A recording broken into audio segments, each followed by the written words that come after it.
नमस्कार, स्वदेश न्यूज देख रहे हैं आप। मैं हूं आपके साथ अभिजीत तिवारी। आज हम बात करेंगे मध्य प्रदेश में बनने वाले वृंदावन ग्रामों को लेकर। मध्य प्रदेश कैबिनेट द्वारा ग्रामों को आत्मनिर्भर बनाने के लिए मुख्यमंत्री वृंदावन ग्राम योजना का अनुमोदन किया गया है। योजना के अंतर्गत हर विधानसभा में एक गांव का चयन होगा जो वृंदावन ग्राम के रूप में विकसित किया जाएगा। प्रदेश में हर जिले में एक ऐसा मॉडल ग्राम विकसित किया जाएगा जो आत्मनिर्भरता, पारंपरिक, सांस्कृतिक और सतत विकास का उदाहरण बनेगा। वृंदावन ग्राम योजना गांवों को आत्मनिर्भर बनाने के लिए मुख्यमंत्री का ऐतिहासिक कदम है।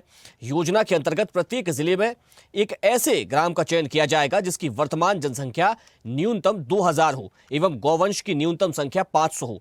ऐसे ग्रामों को मुख्यमंत्री वृंदावन ग्राम के रूप में विकसित कर आत्मनिर्भर बनाया जाएगा। ये ग्राम आत्मनिर्भर होकर प्रदेश के अन्य ग्रामों के समक्ष विकास का आदर्श प्रस्तुत करेंगे।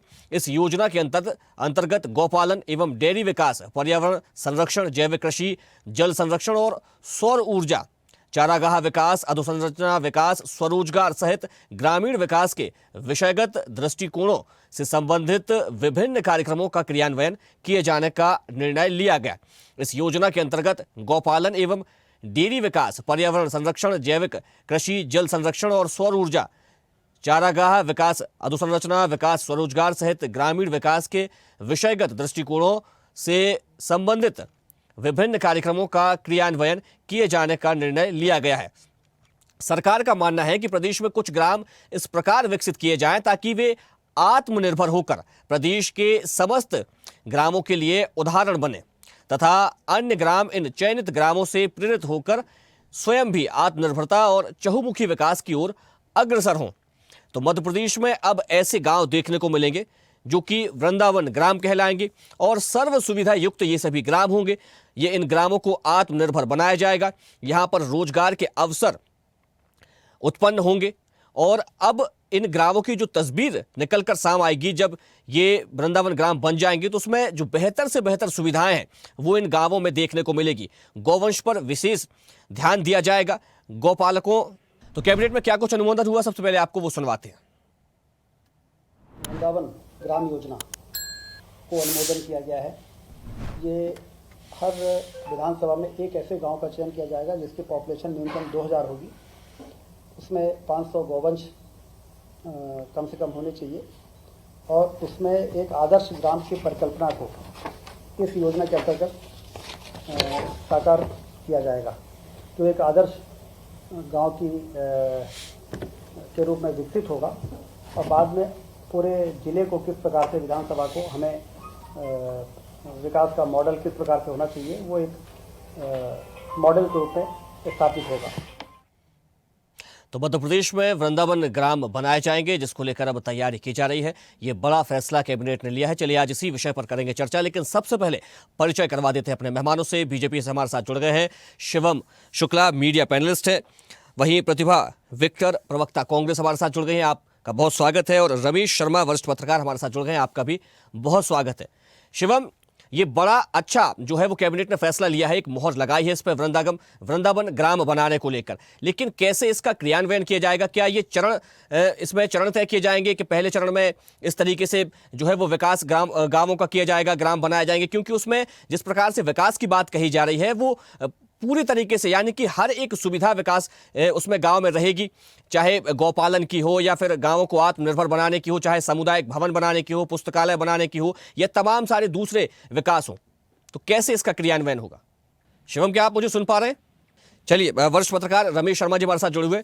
रमेश जी, मध्य प्रदेश की सरकार ने गौपालन और गांवों की तस्वीर बदलने के लिए एक बड़ा फैसला लिया है। कैबिनेट ने इस फैसले पर मोहर लगा दी है। अब मध्य प्रदेश में वृंदावन ग्राम बनाए जाएंगे और ऐसे गांवों को विकसित किया जाएगा ताकि वे आत्मनिर्भर बन सकें, लोगों को गांवों से पलायन न करना पड़े और अब उनको वहीं पर रोजगार मिले। तो आदर्श ग्राम की परिभाषा के अनुरूप जो ग्राम यहाँ पर बनाए जाने हैं उसको कैसे देखते हैं?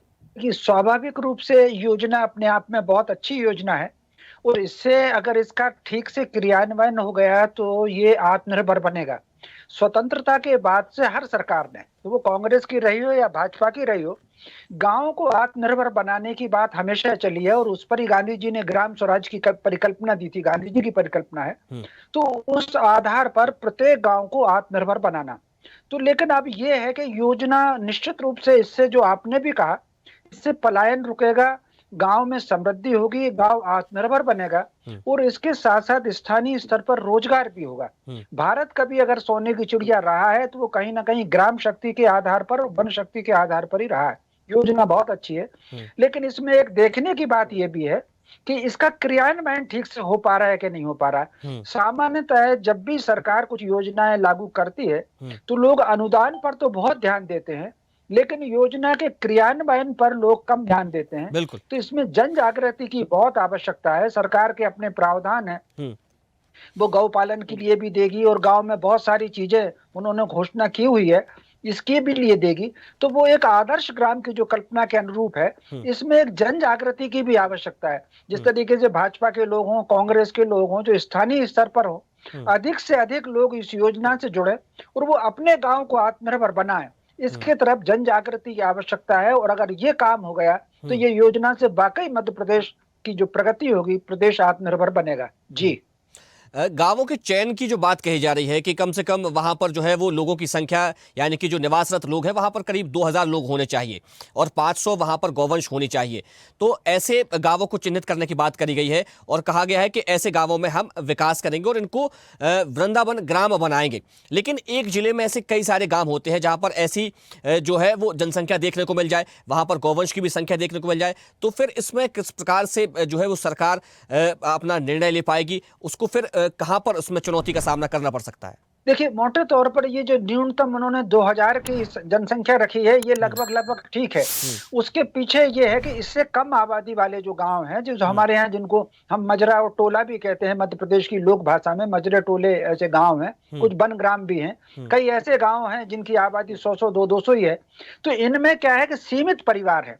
जहां 2000, 3000, 4000 के जो बड़े गांव कहलाते हैं, तो वहां आबादी जनसंख्या जो होती है वो समन्वित होती है। कुछ उसमें पशुपालक भी होते हैं, कुछ उसमें किसान भी होते हैं, कुछ वन से जो वनौषधि और वन से चारा काटने वाले लोग भी होते हैं, कुछ खेतीहर मजदूर भी होते हैं। तो स्वाभाविक रूप से कहीं ना कहीं वहां जो स्वाभाविक जो वृत्ति का स्वभाव है वो कहीं ना कहीं विविध होता है। तो अगर हमको वृंदावन ग्राम बनाना है और उसमें कम से कम 500 पशु की स्थिति जो बन रही है, उसके लिए फिर आवश्यक ये है कि गांव की विविधता हो, ताकि कृषि भी आसपास होती हो, ताकि उन पशुओं को गाय का चारा भी मिल सके। और जो उत्पादन अगर हो रहा है तो पशु पालने का अर्थ केवल जो है वो दूध ही नहीं मिलता, इससे घी वगैरह भी, इससे गोबर का खाद भी मिलता है। तो कुल मिलाकर के और जो दूसरी और जो चीजें हैं वो जो मिलती हैं, तो स्वाभाविक रूप से उसके लिए गांव का संतुलन बहुत आवश्यक है। इसके लिए बस गांव के चयन पर जो है सबसे ज्यादा उनको ध्यान देने की आवश्यकता है। जी बिल्कुल। तो वृंदावन ग्राम योजना के अंतर्गत, यानी कि अब इसके तहत कैसे गांवों का विकास किया जा सके, कैसे समुचित जो विकास है गांवों का, वहां के लोगों को कैसे विकसित बनाया जा सके, कैसे उनको रोजगार से जोड़ा जाए, आत्मनिर्भर बनाया जा सके, इसके लिए इस गांव की जो परिकल्पना है, यानी कि ये वृंदावन ग्राम जो बनाया जाए, इसकी परिकल्पना और इसका सपना मुख्यमंत्री डॉक्टर मोहन यादव ने देखा है। शिवम जी, कैसे इसको धरातल पर उतारा जाएगा? क्या इसकी जो धरातल पर जब इसको उतारेंगे तो क्या चरणों में इसका क्रियान्वयन किया जाएगा? क्योंकि जब उसमें विकास की बात हम देखते हैं, गांवों में विकास करने की बात, तो उसमें बहुत सारी ऐसी चीजों को जोड़ा गया है जिसमें तमाम, चाहे लाइब्रेरी यानी कि पुस्तकालय बनाने की बात हो, वहां पर यात्री प्रतीक्षालय बनाने की बात हो, सामुदायिक भवन बनाने की बात हो, या तमाम सारी और अन्य चीजें।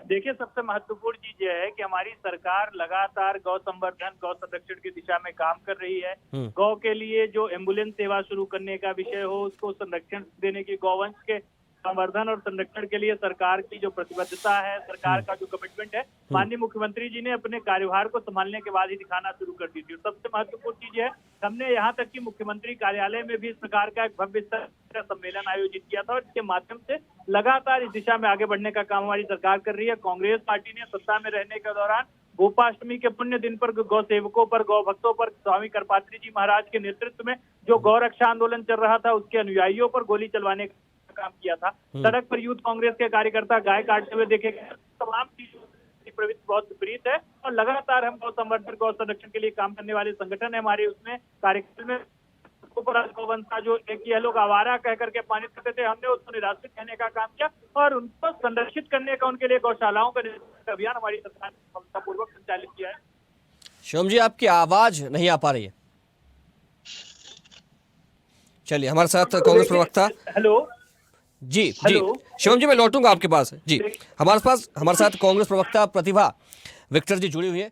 प्रतिभा जी, मध्य प्रदेश में विकास के नए नए आयाम मध्य प्रदेश की सरकार गढ़ रही है। ये प्रदेश सरकार की ओर से कहा जा रहा है हर एक क्षेत्र का विकास हो, इसके लिए प्रदेश सरकार प्रयासरत है, काम किया जा रहा है। चाहे महिला सशक्तिकरण की बात हो या पशुपालन की बात हो, गौ संवर्धन की बात हो, गौ संरक्षण की बात हो, और अब मध्य प्रदेश के ग्रामों को वृंदावन ग्राम के रूप में विकसित किया जाएगा। मध्य प्रदेश सरकार की इस योजना कैसे देखते हैं? देखिए, जो आप स्वयं भी जानते हैं कि आज मध्य प्रदेश में जो गौशालाएं हैं उनमें गायों की स्थिति क्या है, सड़कों पे गायों की स्थिति क्या है।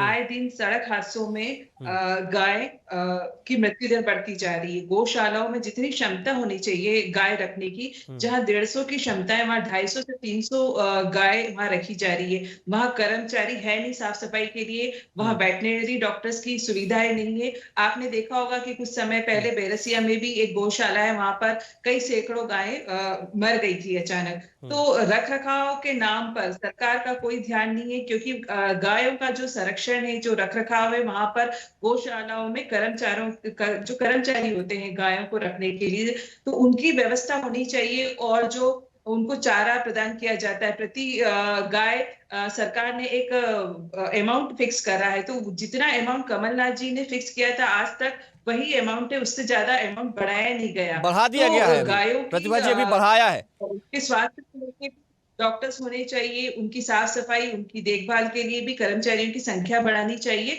और जो गौशाला है वहां पे जितनी क्षमता है उतनी ही गाय रखी जाए, क्योंकि उनको असुविधा होती है कैपेसिटी से अधिक हम अगर गाय रख देते हैं वहां पे। आप देख रहे होंगे कि दिन प्रतिदिन गायों की तस्करी, गौ मांस जैसी जो स्थिति है वो भी बढ़ती जा रही है। सड़क हादसों में गाय मर रही है। हम ये नहीं कहते कि योजनाएं अच्छी नहीं है, योजनाएं तो बहुत अच्छी होती है, योजनाएं हर सरकार बनाती है। जैसे कि रमेश जी ने भी कहा, कमलनाथ जी ने अपने छोटे से कार्यकाल में 1000 गौशालाएं बनाई थी। जैसे दतिया जिले के सेवड़ा विधानसभा में बहुत अच्छी एक मॉडल गौशाला बनी है। वहां जाके आप देख सकते हैं कि बहुत ही सुंदर, बहुत ही कैपेसिटी बहुत अच्छी है, रख रखाव और गायों को सर्व सुविधा और देखभाल से युक्त गौशाला है। मंदसौर की देखेंगे, धार की देखेंगे, ऐसी कई गौशालाएं कमलनाथ जी ने बनाई थी, जबकि वो उनके एजेंडे में था नहीं। परंतु गायों की स्थिति को देखते हुए और पशु प्रेम के प्रति कमलनाथ जी बहुत ज्यादा इच्छुक थे, तो गायों को उन्होंने अपनी सरकार में उस योजना को सर्वप्रथम दिया गौशालाओं को।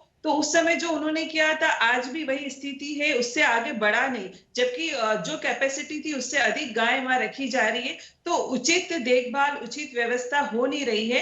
तो माननीय मुख्यमंत्री जी से ये आग्रह है कि योजना आप लेके आए, तो जो पुरानी गौशालाएं हैं उनको भी अच्छे से, उनका भी क्रियान्वयन हो, उनकी भी देखभाल हो। चलिए जवाब ले लेते हैं। शिवम जी क्या कहेंगे? जो प्रबंध गौशालाओं के लिए पहले कांग्रेस ने किए थे वही अभी भी है?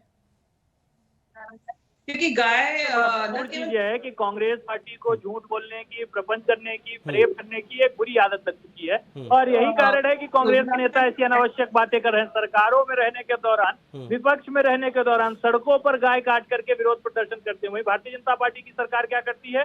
हम गाय को अपनी माता मानते हैं, अपनी सांस्कृतिक आस्था का केंद्र बिंदु मानते हैं, और लगातार गौ संवर्धन की दिशा में एकजुटता के साथ प्रयासरत रहते हैं। और यही कारण है कि हमारी सरकार ने इन आयामों में लगातार सफलता को सुनिश्चित का काम किया है। जो उनके संचालक और कांग्रेस के ये जो आरोप है, कांग्रेस की जो ये राजनीति है पूर्णतः निराधार है। कांग्रेस की सोच, कांग्रेस की दृष्टि, कांग्रेस का यह नकारात्मक आउटलुक यह पूरे मध्य प्रदेश का जनमानस जानता है। और लगातार कांग्रेस पार्टी को मध्य प्रदेश की जनता ने खारिज करने का संकल्पित होकर के काम किया है। और उसी दृष्टिकोण, उसी सोच, उसी मानसिकता और मनोवृत्ति के साथ हमारी सरकार आगे बढ़ने का काम कर रही है। अपना जो एक सांस्कृतिक हमारे संविधान में व्यवस्था निहित है, गौवंश के संवर्धन का विषय हमारे संविधान में बहुत मजबूती के साथ स्पष्ट है, तो हम तो स्वाभाविक तौर पर इन चीजों को ध्यान में रख करके आगे बढ़ते हैं। शिवम जी मैं आपसे जानना चाहूंगा कांग्रेस ने क्या किया, ये हम छोड़ देते हैं, क्योंकि अगर कांग्रेस ने अच्छा काम किया होता तो कांग्रेस सत्ता में होती। हालांकि मैं उस पर नहीं जाऊंगा। जिस प्रकार से ये जो योजना पूरी आई है, कैबिनेट में इस पर मोहर लगाई है, तो गांवों से जुड़ी योजना है और गांवों के लोगों की अब सीधी जो आशा है वो उस योजना के साथ जुड़ गई हैं, क्योंकि उसमें आत्मनिर्भर बनाने की बात कही जा रही है, रोजगार देने की बात कही जा रही है। तो इस योजना का जो धरातल पर जब इसको उतारा जाएगा, मैं वो जानना चाह रहा हूं आपसे, कैसे इस योजना को धरातल पर उतारा जाएगा? देखिए, हमारी सरकार लगातार तमाम योजनाओं को एक मूर्त रूप देने के क्राइटेरिया डिसाइड करती है। हम सिर्फ योजनाओं की घोषणा तक सीमित नहीं रहते, उसके लिए पूरी एक कार्य पद्धति को विकसित किया जाता है और इस योजना के लिए भी सरकार के पास एक विस्तृत रोड मैप है। हम देखेंगे कि आने वाले वक्त में उसको जनता के सामने और मजबूती के साथ स्थापित किया जाएगा और ये तमाम चीजें आगे बढ़ेंगी। चलिए रमेश जी, ये पूरी योजना है, विशेष करके अब ग्रामीण क्षेत्रों के लिए ही योजना बनाई जा रही है, क्योंकि वृंदावन ग्राम बनाए जाने और वृंदावन का नाम दिया गया है, यानी कि भगवान श्री कृष्ण से गांवों को जोड़ा जा रहा है। जब वृंदावन का जिक्र होता है तो भगवान श्री कृष्ण और माता राधा का जिक्र भी अपने आप होने लगता है। किस प्रकार से भगवान श्री कृष्ण ने गौपालन के क्षेत्र में काम किया, वहां पर जो स्थिति थी गांवों की वो कितनी अच्छी थी, और उसी से अब इस जो ये ग्राम मध्य प्रदेश में विकसित किए जाएंगे उनको जोड़ दिया गया है। देखिए, स्वाभाविक रूप से इसमें जो वृंदावन नाम दिया गया है, तो वृंदावन का संबंध ये ठीक है कि भगवान कृष्ण से है, लेकिन अगर आप वृंदावन ग्राम को पढ़ेंगे तो वो एक प्रकार से आत्मनिर्भर और एक समृद्ध ग्राम हुआ करता था। वहां गौपालन तो और घी और दूध और मक्खन की बात तो छोड़ दीजिए, वो औषधीय ग्राम भी था और कृषि उत्पादन के लिए भी वो जाना जाता था। इसके अलावा वहाँ जो स्थानीय शिल्प थी, जो 64 प्रकार की कलाएं हमारे यहाँ वर्णन की जाती हैं, जिसमें घड़ा बनाना भी है, जिसमें बैलगाड़ी बनाना भी है, तवा बनाना भी है, ये जो 64 मोबाइल बनाना आधुनिक समझने में समझ लीजिए, ये जो 64 प्रकार की कलाएं थी, वृंदावन गांव में ये 64 प्रकार की कलाएं भी थी। तो स्वाभाविक रूप से वो जो आत्मनिर्भर गांव था, एक संपन्न और समृद्ध गांव था। तो वृंदावन नाम रखने के पीछे जहां तक मुझे लग रहा है कि एक ग्राम को संपन्न बनाना, समृद्ध बनाना और एक ऐसा आत्मनिर्भर गांव बनाना जो प्रदेश के विकास में अपना योगदान दे सके। वृंदावन गांव को अगर आप देखेंगे तो न केवल वृंदावन के लिए बल्कि वो संपूर्ण मथुरा क्षेत्र के लिए एक आदर्श ग्राम था। तो वो एक आदर्श स्थिति बनाने के लिए इसका नाम जो वृंदावन ग्राम रखा गया है। तो इसीलिए उसमें जो केवल गौपालन भर नहीं है, इसमें जो अनेक प्रकार की और जो दूसरी योजनाएं जोड़ी गई हैं, तो उससे कहीं ना कहीं एक आत्मनिर्भर गांव ये बनने वाला है, ये इसका संदेश मुझे लग रहा है। जी रमेश जी, हमने ये देखा है कि मध्य प्रदेश में जल के संरक्षण के लिए, जल संवर्धन के लिए, जल संरक्षण के लिए एक पूरा अभियान चलाया गया और उसमें जो पुराने बावड़ी तालाब थे उनकी सफाई की गई और वहां पर ज़्यादा से ज़्यादा जल का संचय हो सके उसके लिए वहां पर व्यवस्था की गई। साथ ही पर्यावरण संरक्षण की दिशा में मध्य प्रदेश सरकार लगातार काम करती है, उसमें वृक्षारोपण किए जाते हैं, पौधरोपण किए जाते हैं, साथ ही अधोसंरचना के विकास भी होते हैं। और अब ये सभी विकासों को इनको मिला करके वृंदावन ग्राम में जोड़ दिया गया, यानी कि सभी विकासों का समावेश वृंदावन ग्राम में देखने को मिलेगा। रमेश जी जी जरा फिर से रिपीट करिए, मैं सुन नहीं पाया। जी रमेश जी, मैं कह रहा था कि जैसे हम देखते थे कि मध्य प्रदेश की सरकार ने जल संवर्धन और जल संरक्षण के लिए एक पूरा अभियान चलाया, महीनों तक ये अभियान चला, और फिर पर्यावरण संरक्षण के लिए भी प्रदेश सरकार की ओर से वृक्षारोपण किया जाता है, पौधरोपण किया जाता है, अधोसंरचना के क्षेत्र में भी विकास किए जाते हैं। लेकिन अब ये जो वृंदावन ग्राम बनेंगे, ये सभी विकासों का समावेश इसमें कर दिया गया, सभी योजनाओं का समावेश, सभी अभियान का समावेश इसमें कर दिया गया है। ये निश्चित रूप से, बिल्कुल आपने ठीक कहा। वो जो गंगा जल संवर्धन अभियान था, वो उसमें पानी के जल स्रोतों को तो संरक्षण की बात थी ही, उसमें दोनों प्रकार के जल स्रोतों का संरक्षण किया गया था, प्राकृतिक भी और कुएं बावड़ी भी। लेकिन इसके साथ साथ उन्होंने विरासत को भी सहेजा था। तो स्वाभाविक रूप से जिस तरीके से वो गंगा जल अभियान मध्य प्रदेश सरकार का व्यापक था, ठीक उसी प्रकार कहने के लिए वृंदावन गांव या गौ संवर्धन इसको कह सकते हैं, लेकिन इसमें कहीं ना कहीं स्वास्थ्य भी होगा, इसमें स्वरोजगार भी होगा, और गांव की जो विविधता है वो विविधता पूरे संसार के सामने आ सकेगी। इस आधार पर अगर आपने देखा होगा, इन्वेस्टर्स मीट में मुख्यमंत्री ने जो कहा था कि जो हम लोकल प्रोडक्ट होगा उसको राष्ट्रीय और अंतर्राष्ट्रीय बाजार देंगे, तो ये जो वृंदावन गांव है, तो उस वृंदावन गांव में लोकल शिल्प भी इसमें हो सकता है, तो लोकल विशेष प्रकार का मध्य प्रदेश चूंकि विविधता वाला है, तो खाने की दृष्टि से भी आप देखेंगे कहीं अच्छी पोहा बनता है, तो कहीं अच्छा नमकीन बनता है, कहीं अच्छी गुलाब जामुन बनती है। तो वो जो लोकल प्रोजेक्ट है, उस लोकल प्रोडक्ट को देना, तो उससे आत्मनिर्भरता भी होगी, समृद्धि भी होगी। ये योजना बहुत अच्छी है। जैसा कि मैंने पहले भी कहा था, इस पर जन जागृति, उसके क्रियान्वयन पर बहुत ज्यादा जोर देने की बहुत आवश्यकता है कि लोग इस चूंकि योजना जो इस तरह की 27 प्रकार की इसमें योजनाएं जोड़ी है मध्य प्रदेश सरकार ने, हर योजना में थोड़ा बहुत अनुदान है। तो जैसा कि लोग कई बार पशुपालन में अनुदान के लिए पशु खरीदते हैं, तो इसी तरीके से कहीं अनुदान तक सीमित कर ना रह जाए इसका क्रियान्वयन जमीन पर हो, इसके लिए बहुत जनजागृति की इसमें आवश्यकता है। मैं समझता हूं ये स्थानीय स्तर पर, मैं तो बल्कि शिवम जी से कहूंगा उनके माध्यम से सारे के सारे कार्यकर्ता इकट्ठे हों, भाजपा कांग्रेस छोड़ करके, सीमा से अलग हट करके, जिस गांव में जो जितने जागृत कार्यकर्ता हों वो सब लगे और इस योजना का अधिक से अधिक लाभ अपने गांव के लिए उठाएं। जी बिल्कुल, ये बड़ी बात कही है आपने। प्रतिभा जी, अगर ये योजना जिस प्रकार से इसका जिक्र किया जा रहा है, आपने भी कहा कि योजना सब अच्छी होती है, तो जब योजना अच्छी है तो क्या ये विपक्ष के तौर पर आपका कर्तव्य नहीं बनता है कि आप कैसे भी करके इस योजना के क्रियान्वयन के साथ जुट जाएं, सरकार के साथ कदम मिलाकर के काम करें, और अगर इसमें कोई त्रुटि जाती है तो फिर उसको सरकार के सामने रखें? जी बिल्कुल, कांग्रेस हमेशा से सरकार के अच्छे कार्यों में साथ देती रही है और इस योजना का भी कांग्रेस स्वागत करती है। परंतु बात यही आती है कि जब भी कांग्रेस ने सरकार को सपोर्ट किया है, उसकी तारीफ करी है किसी भी कार्य के लिए, तो जो पक्ष का सत्ता पक्ष है वो कभी भी कांग्रेस को कोई भी बात हो, उसकी कोई भी योजना हो, कोई भी चीज हो, उसको ग्रहण नहीं करता है। जैसे कि शिवम जी को भी कहा कि कमलनाथ जी ने 1000 गौशालाएं बनाई है, उन्होंने इस चीज को अपनी योजनाओं में सबसे पहले रखा था, गौशालाओं को। तो अगर विपक्ष ने कोई अच्छा काम किया है तो उसकी तारीफ की जानी चाहिए। ये लोकतंत्र है, ऐसा नहीं है कि आप अगर सत्ता में बैठे तो अगर विपक्ष जब सत्ता में रहा उसके अच्छे कार्यों को आप बुरा कहें। कमलनाथ जी ने भी ये योजना चालू करी थी, 1000 गौशालाओं का निर्माण कराया, तो उनकी भी तारीफ बनती है। हम तो कमलनाथ जी को इस चैनल के माध्यम से धन्यवाद देंगे, और मोहन सरकार अगर इन योजनाओं को और अच्छी तरीके से और अलग तरीके से डेवलप करना चाहती है, क्रियान्वयन करना चाहती है, तो उसका हम स्वागत करते हैं उस चीजों का। चलिए, ये बड़ी बात है कि अगर इस योजना का अच्छे से क्रियान्वयन होता है तो विपक्ष उसका स्वागत करेगा। समय सीमा के चलते इस चर्चा को हमें यही विराम देना पड़ेगा। हमारे साथ जुड़ने के लिए आप तीनों का बहुत धन्यवाद। शिवम जी आपका भी बहुत धन्यवाद, प्रतिभा जी आपका भी धन्यवाद, और रमेश शर्मा जी आपका भी बहुत धन्यवाद।